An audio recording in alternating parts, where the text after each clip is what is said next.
are worthy of it all.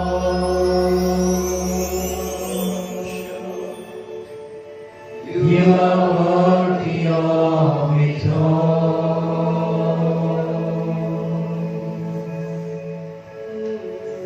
For from you are all things, and to you are all things. You deserve the glory.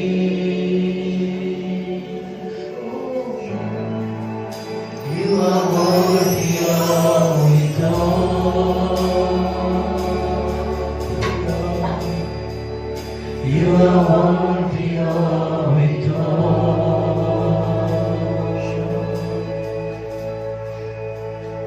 For from you are all things, and to you are all things.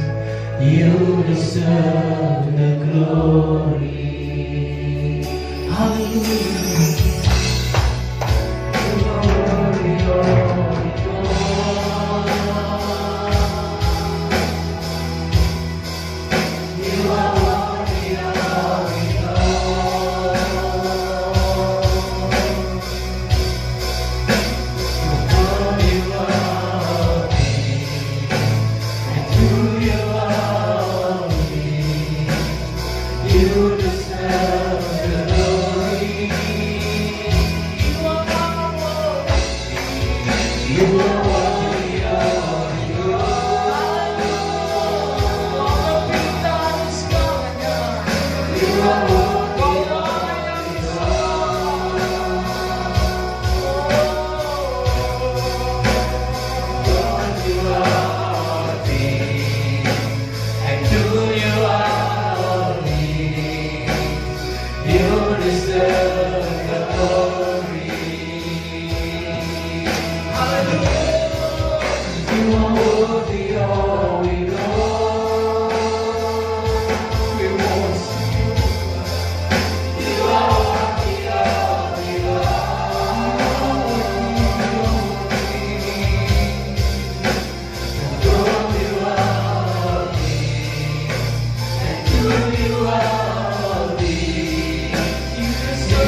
deserve the glory. Sekali lagi sama-sama. For from you are all things, and to you are all things. You deserve the glory.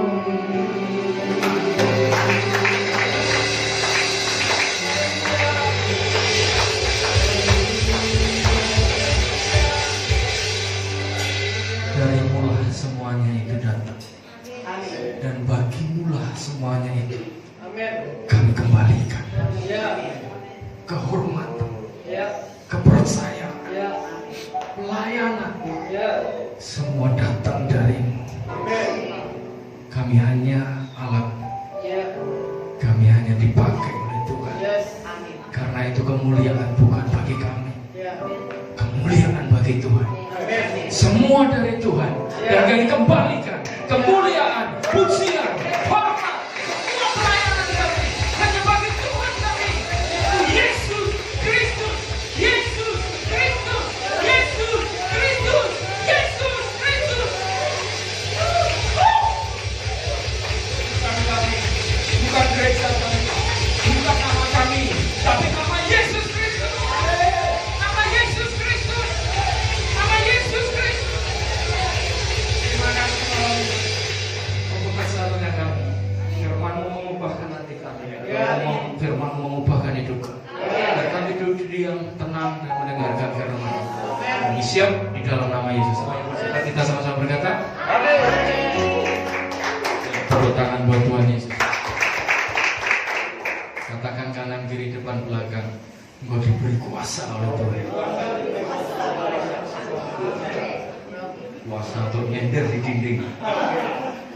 Aneh, gereja ini semuanya ada di dinding belakang. Iya, tahu kenapa?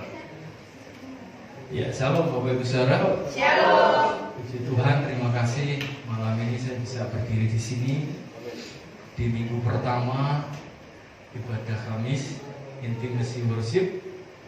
Ya, ini satu kehormatan dan tema kita bulan ini adalah apa?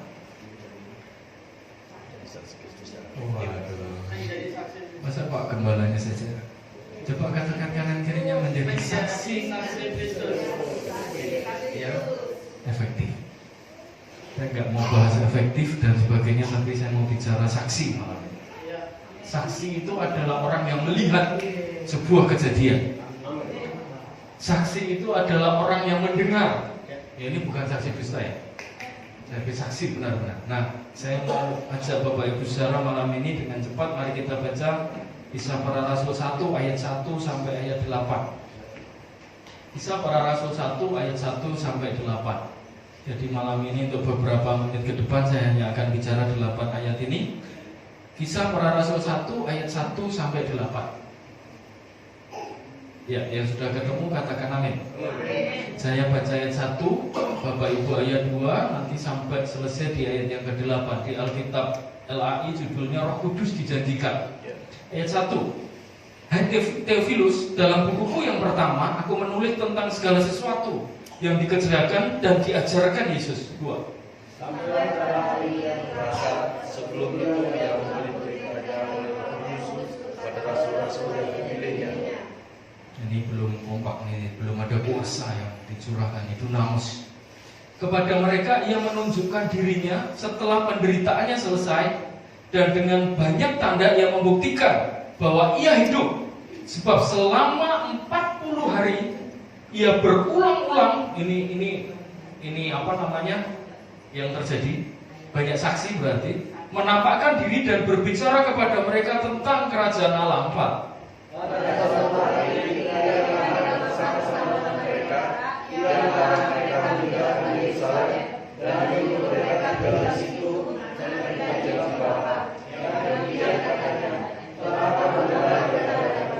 Sebab Yohanes membaptis dengan air, tetapi tidak lama lagi kamu akan dibaptis dengan Roh Kudus. 6.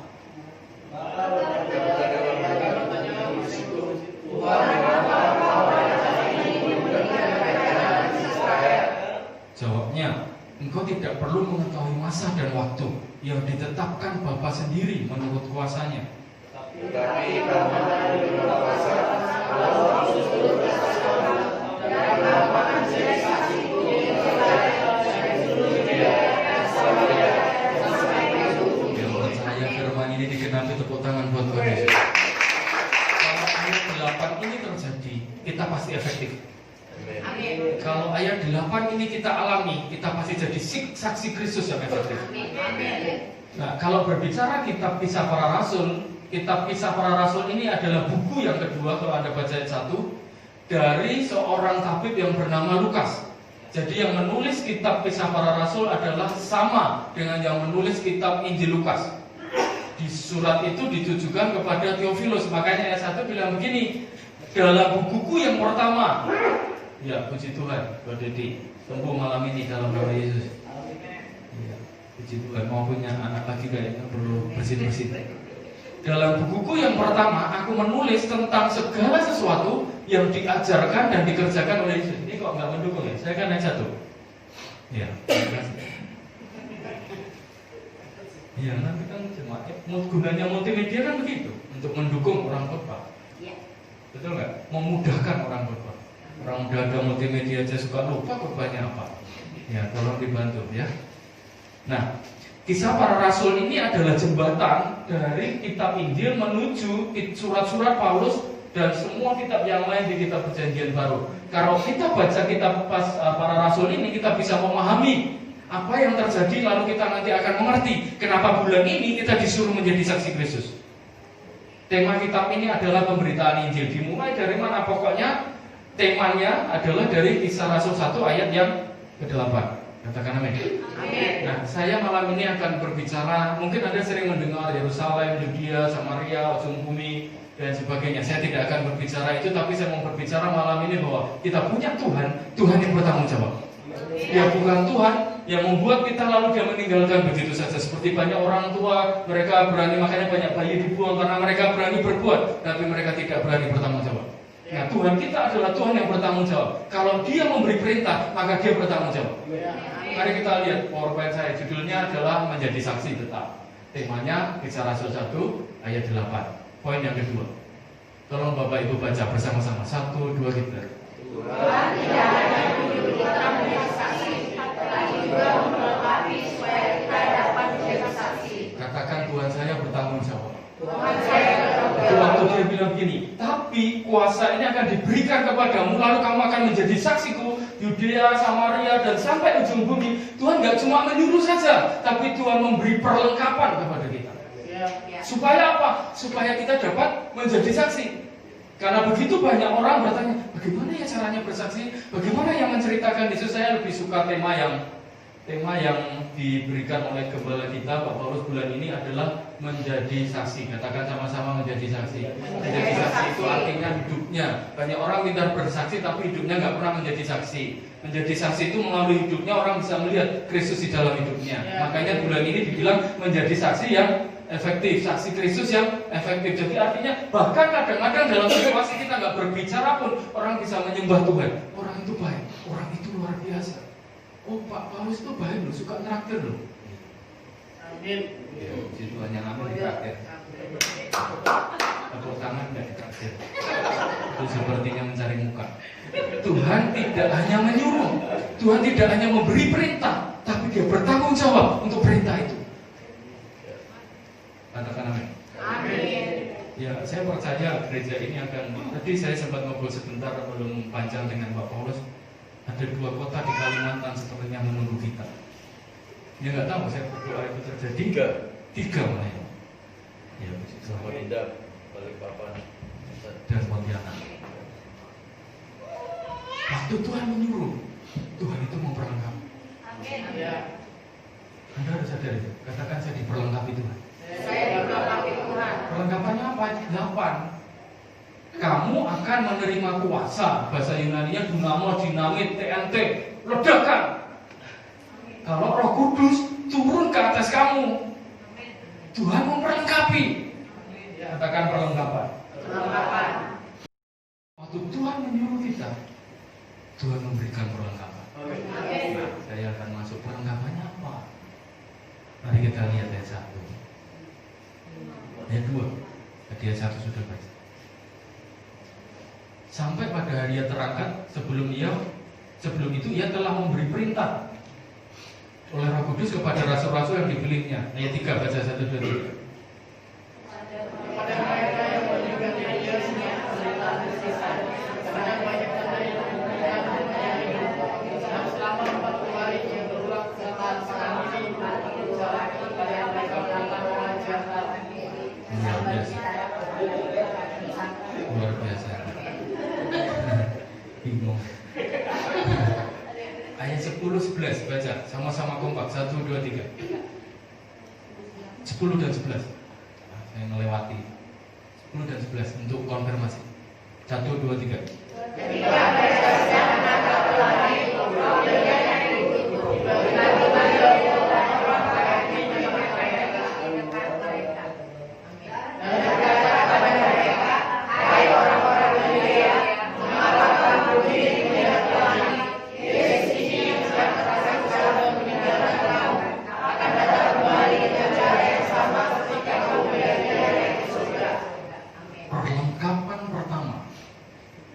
Katakan sama-sama. Iman. Katakan Iman. Katakan Iman. ayat 1 bilang begini, dalam bukuku yang pertama, artinya di Injil Lukas. Kalau Anda baca kitab Lukas, begitu banyak kesembuhan, mujizat, lawatan Tuhan, pertolongan Tuhan kepada orang-orang. Karena tabib kan menulis sebuah buku dari sudut pandang seorang tabib. Jadi semua yang Tuhan kerjakan. Kemudian ayat yang ketiga, ia menunjukkan dirinya kepada banyak orang, sebab selama 40 hari berulang-ulang ia menampakkan diri. Artinya banyak orang yang melihat, banyak orang yang mendengar. Itu namanya saksi.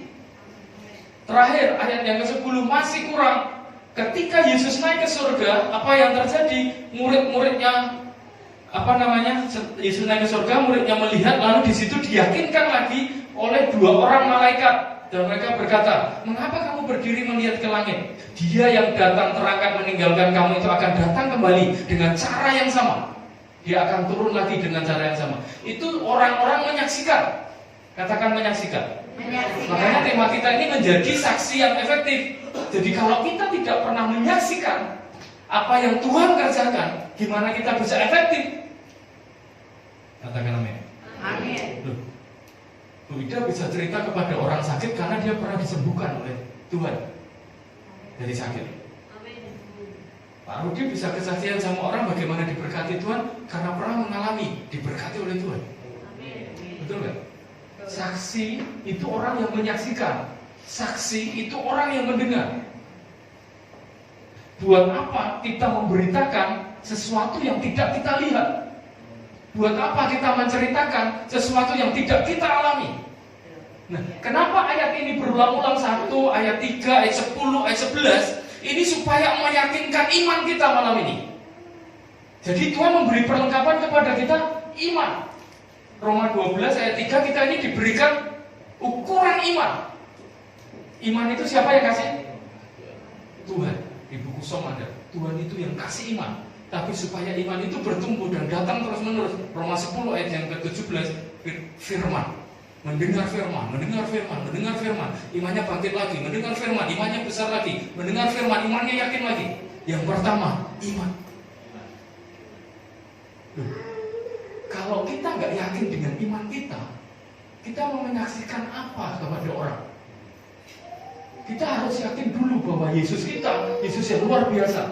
Lalu kita bisa bilang sama orang, Yesus itu luar biasa. Kita harus mengalami dulu pertolongan Tuhan, lalu kita bisa berkata, Tuhan itu menolong. Kan nggak mungkin saksi, ya kecuali saksi dusta dibayar dikasih uang. Kalau saksi benar menyaksikan dan mendengar, dia harus melihat dulu, dia harus mengalami dulu, dia harus menyaksikan.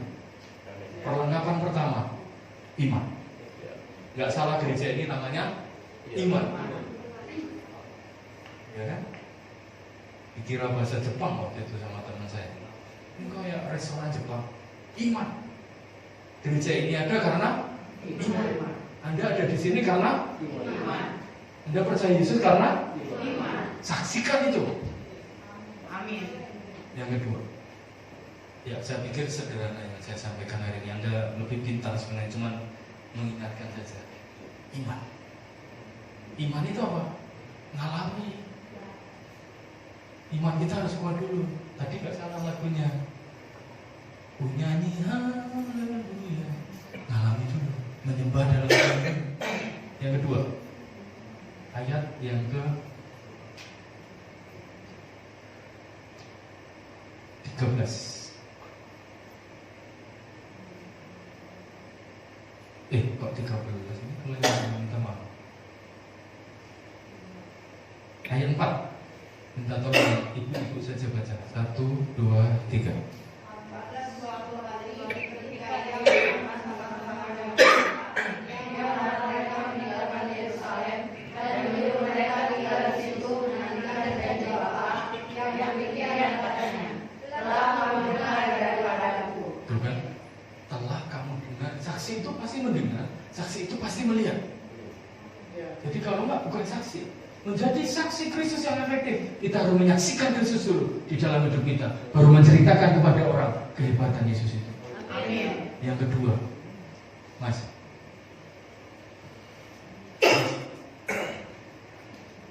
baca sama-sama. 1, 2, 3. Kemampuan untuk taat. Bisa baca juga ya. Tuhan kasih yang kedua, kemampuan untuk taat. Hanya Kisah Rasul 1 ayat 8, kepadamu diberikan kuasa.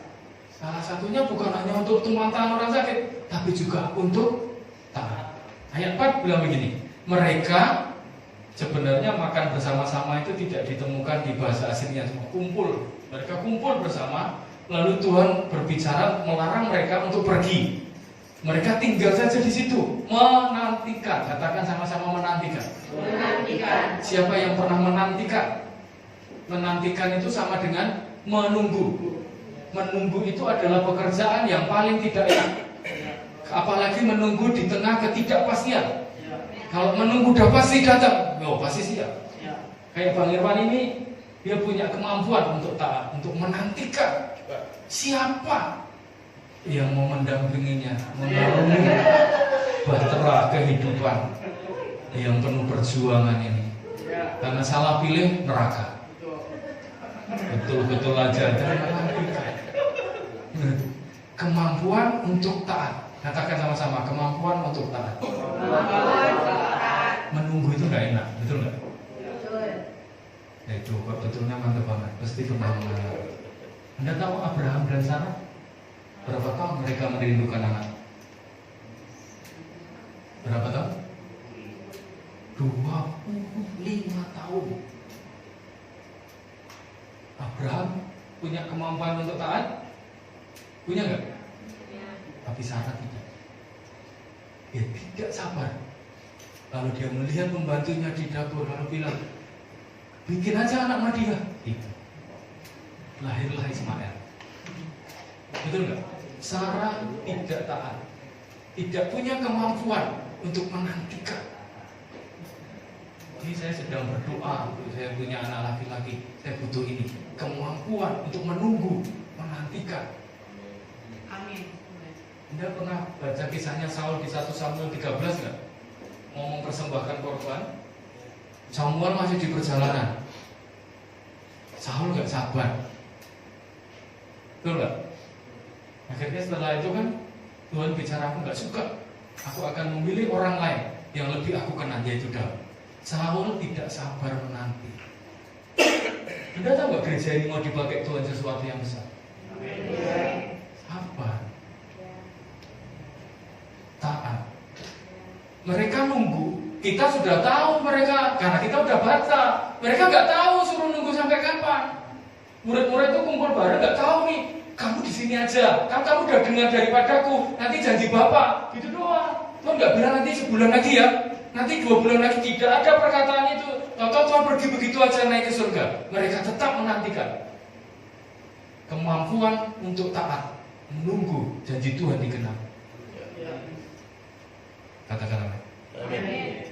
Sarah nggak sabar, Saul nggak sabar, dan mereka nggak ngalami yang dijanjikan. Ya akhirnya, ya walaupun Ishak akhirnya lahir, kamu itu menjadi masalah sampai hari ini. Saul akhirnya harus digantikan menjadi raja karena dia tidak sabar untuk mempersembahkan korban. Samuel nggak datang-datang. Hati-hati kalau kita tidak sabar. Memang menunggu itu tidak enak, tapi menunggu itu ada berkat tersendiri.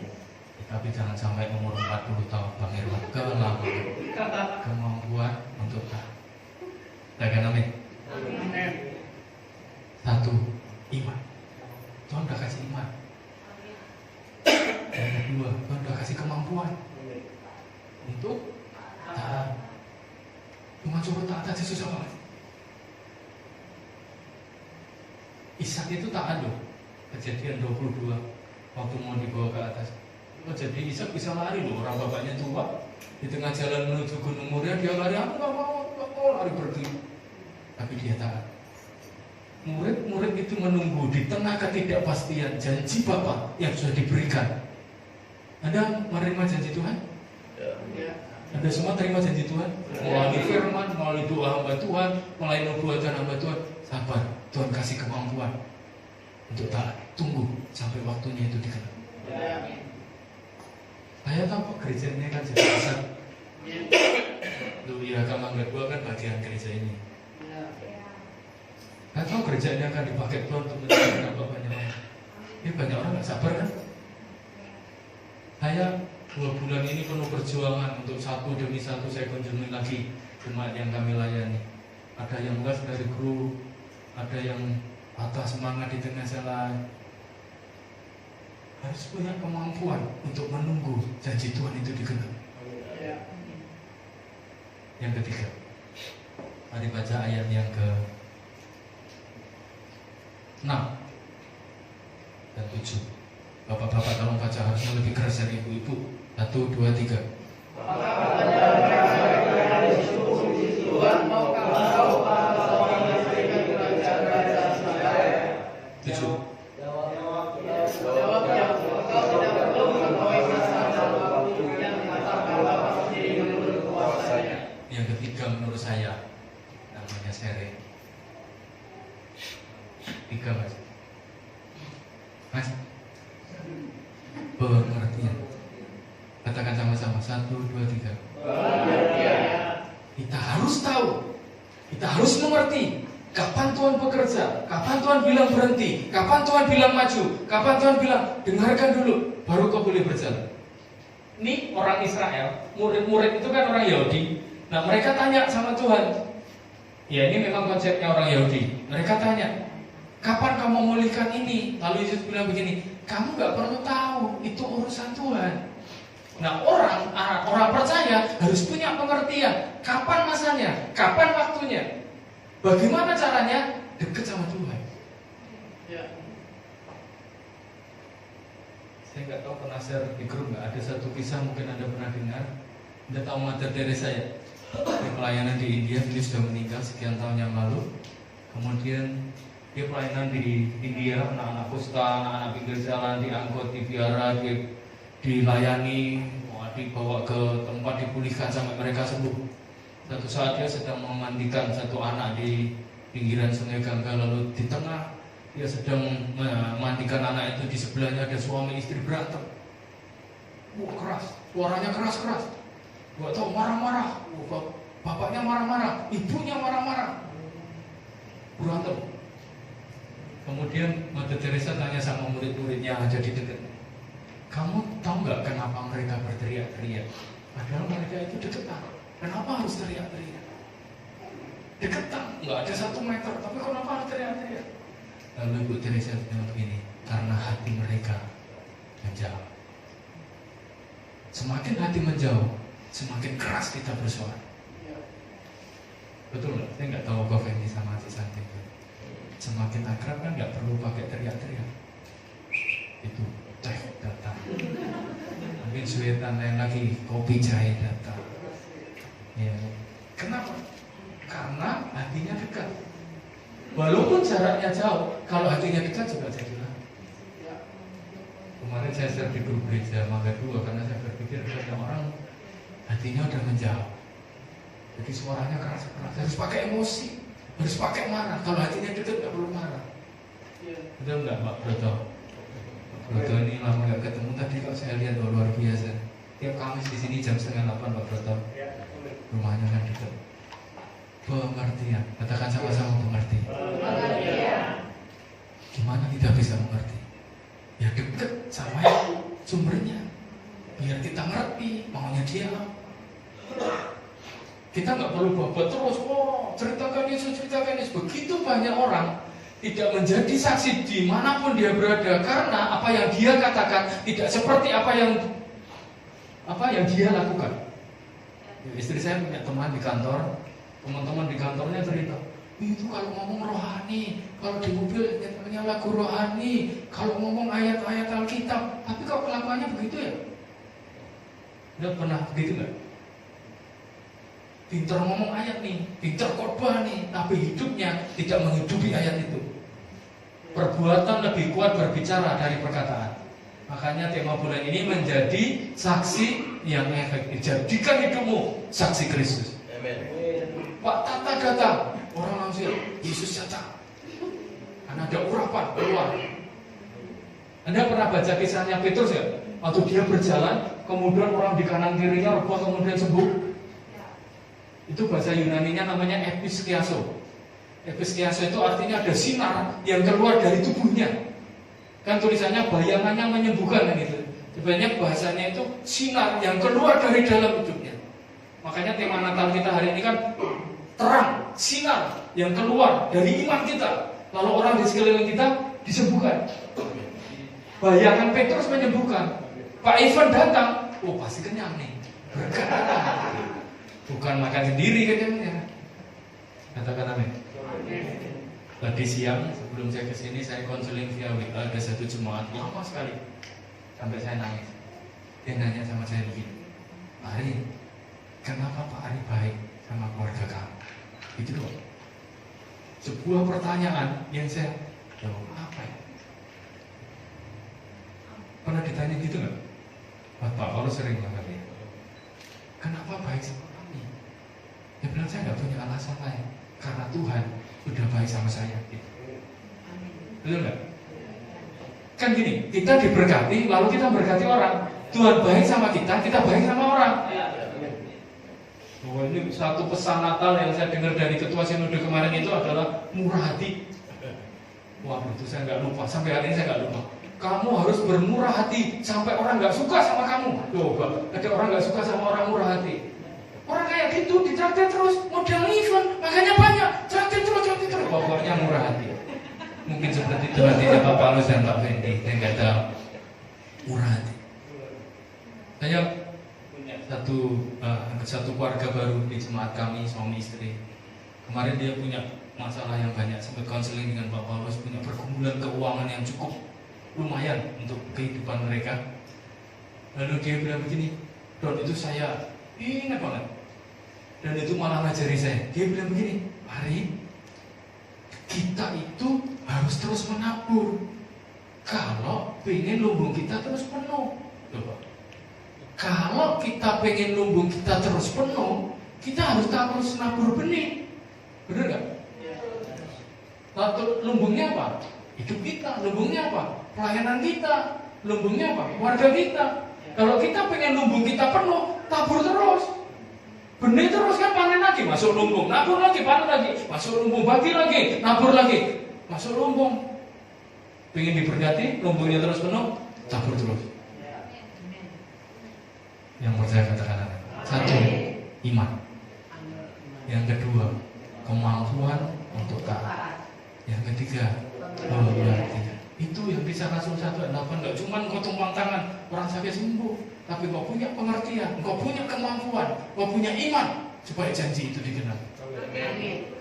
Udah ingat nggak pertengahan tahun Pak Paulus bilang untuk gereja kami 200 orang, bukan 200 orang, satu keluarga hilang nih satu.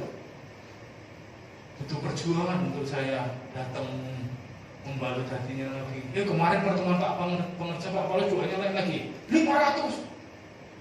Pak Paulus sudah lupa, tapi saya ingat, wah ini 500, 200 saja belum 500. Mengembalakan keluarga, wakil saya aja belum punya istri, gimana? Susah. Besok minggu dia khotbah di Cirebon. Ya bingung siapa yang nemenin saya mah ya. Belum punya teman, ngapain nggak cari teman? Masa Bu Ida diajar nanti konser kan marah-marah. Makanya kadang-kadang Tuhan itu memang kasih kejutan-kejutan supaya kita punya pengertian. Kita harus ngerti nih Tuhan baik sama kita, baru kita bisa cerita sama orang, Tuhan baik, Tuhan baik. Jangan cuma di gereja aja Tuhan baik, kasih setianya tak berkesudahan. Kita nggak pernah ngalamin itu bukan saksi, itu calo. Cirebon, Jakarta, Pecenongan. Tapi dia duduk diam di situ. Dia nggak ngalami apa-apa, dia cuma di sana sampai nanti pasti sampai kok. Saya pernah kan naik bus dari Jogja, saya mau ke Pamulang, turun saya di Kalideres. Pamulang saya belum ngerti Jakarta SMP kelas 1. Bingung, gara-gara calo di Jogja. Nyampe kok ini Jakarta, Kalideres mas. Kalideres sama Ciputat deket. Ternyata sekarang setelah tahu Ciputat Kalideres. Ya ampun, jauh banget. Iya itu calo. Anda jangan jadi calo. Alami, baru ceritakan. Loh, kalau saya bilang, oh Mangga 2 diberkati, nanti saya ceritakan. Karena sekarang belum. Nanti saya jadi saksi dusta. Nanti gereja kami menjadi besar berdampak, saya ceritakan apa yang menjadi pergumulan. Bagaimana saya berdoa supaya pangeran punya istri. Jangan ketawa mas, Anda punya anak satu ngetawain orang nggak boleh loh. Kamu menghina ciptaan sama dengan menghina penciptanya. Dia belum laku. Pilihannya terlalu tinggi, terlalu elit, ekonomi sulit. Mentang-mentang general manager nyarinya enggak lah, yang sepadan aja lah. Sepadan itu imannya. Seiman itu artinya bukan imannya sama loh ya. Maksudnya Kristen sama-sama Kristen. Imannya, kapasitasnya sama. Ya, Pak Tata ini mau menikah harus punya imannya sama. Yang nggak tahu saya benar atau enggak ya. Nah, sebelum selesai saya punya satu video sedikit. Hal yang mudah bagaimana bersaksi. Kita lihat sederhana aja. Mungkin di YouTube ada, di Facebook ada. Kita lihat seperti itu. No creo que Dios existe. ¿Por qué dice eso, mi amigo? Es muy fácil. Al salir a la calle nos damos cuenta de que Dios no existe. Y si no, dígame, si Dios existe, ¿por qué hay tantas personas enfermas? ¿Por qué hay niños abandonados? Penderitaan itu bukti nggak ada Tuhan. No, mi amigo, si Dios existiera, no habría sufrimiento, no habría tanto dolor para la humanidad. Kalau ada Tuhan itu baik-baik semua. Puedo entender por qué, si existe un Dios, permite que puedan pasar todas estas cosas.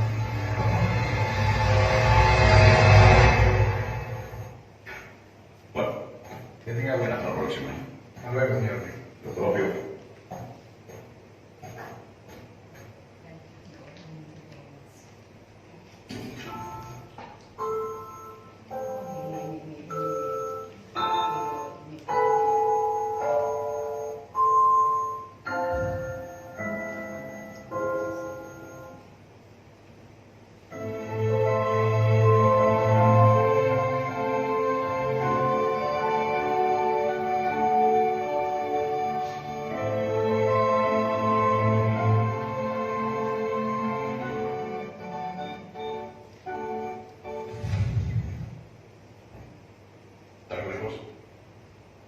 Los barberos no existen. ¿Cómo? ¿Y yo qué soy? Los barberos no existen. Porque si los barberos existieran, no habría personas que pelo tan largo. Los barberos sí existen. El problema es que esas personas no vienen hacia mí. Ese Dios es. Lo que pasa es que las personas no van a él. Por eso que hay tan gloria.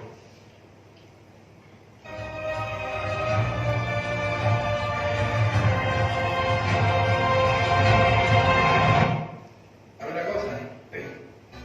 Udah mas. Ya, nonton terus kita ini ibadah ya.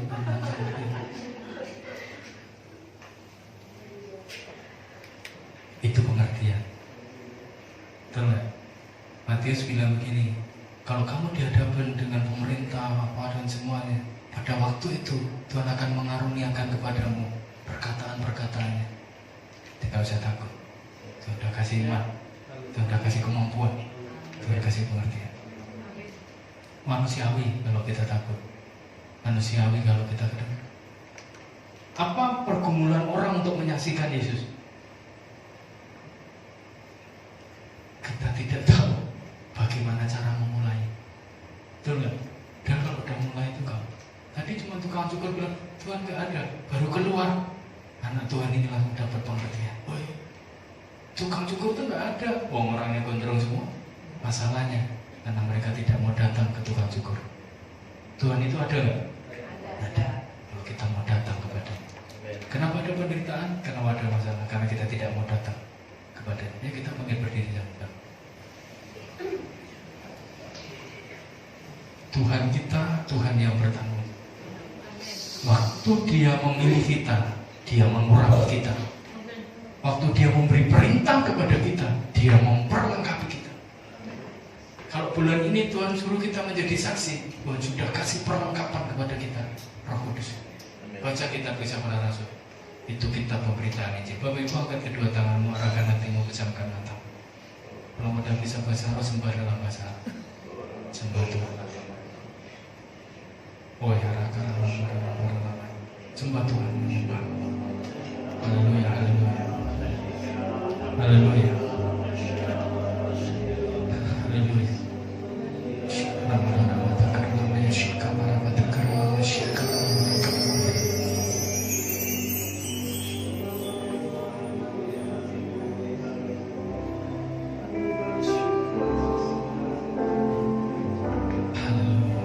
Buka tanganmu tetap menyembah. Rohmu yang hidup penuhiku, mengalir dalamku. Baik, semua berkata, jiwaku tenang bersamamu.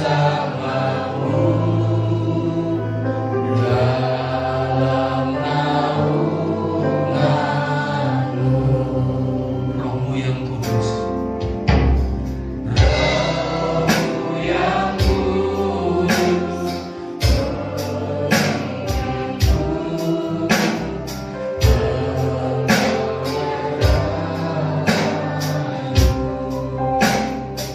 ku hidup oleh